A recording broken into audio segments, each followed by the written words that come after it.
Hello everyone. I made another video here to explain and clarify some confusion about what my reading homework looks like, and so that way we are all on the same page with expectations, because I know what I do is a little bit different from what you might be used to, and so I made this video so you fully understand what's expected for our reading homework each night. So if your child meets with me in group, that means that they do not go to intervention with Mrs. Wise, but they stay with me during our intervention and centers time.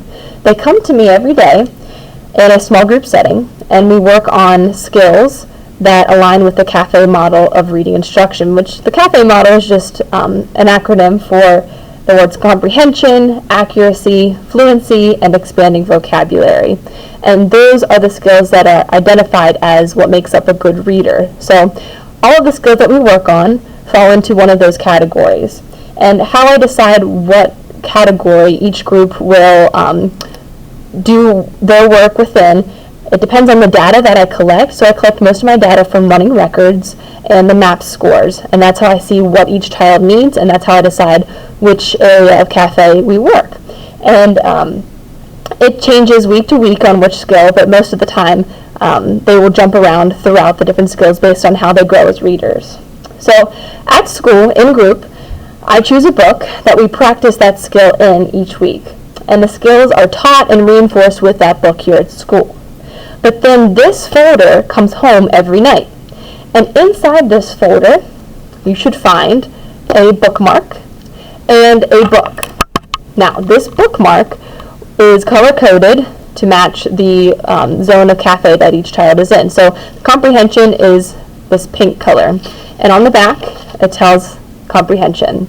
So these are all the skills that a good reader will need in order to have mastered their comprehension.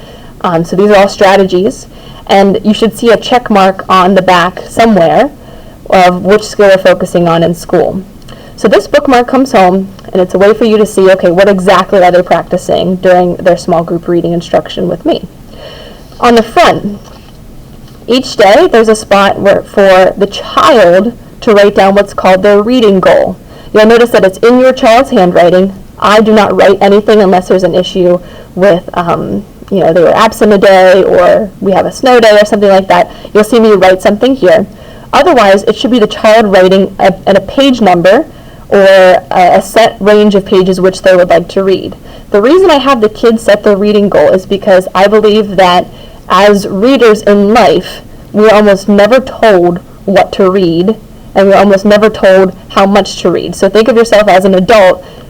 Anytime you read something, you read a certain amount because you want to. If I'm reading Harry Potter at home again and again, like I always do, I'm going to say, I'm going to read one more chapter and then I'm going to go to bed because I'm pretty tired tonight. So I encourage the kids to reflect on their own schedules, to reflect on themselves as readers, and set a goal that's appropriate for them. So if your child sets a goal of 40 pages, but you have soccer practice and you have to take so-and-so to the doctor's appointment, and you know that's not going to happen, talk with your child about that. Say, well, we don't have that much time tonight. Maybe you should only read 20 pages instead of 40.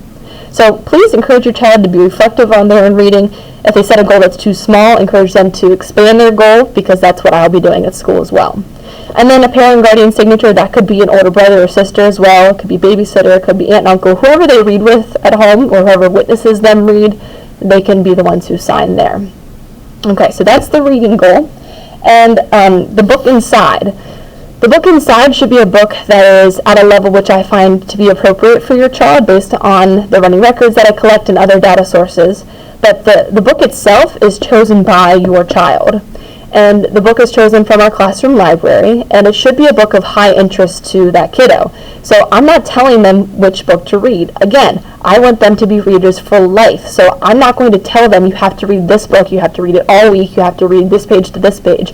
I want them to have ownership of their own reading, and have a book that's of high interest to them.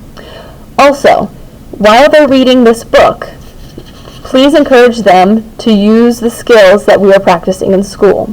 So some of my students are using prior knowledge to connect the text in class. That's one of the skills. Encourage them to try that skill in the book.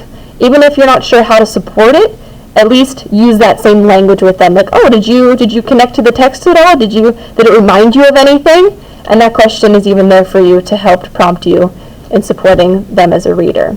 So this is a very independent and differentiated approach to guided reading, and in second grade I believe that it best suits the students that we have. So if you have any questions, please don't hesitate to contact me, and I'm more than happy to help you out in this. Thank you very much.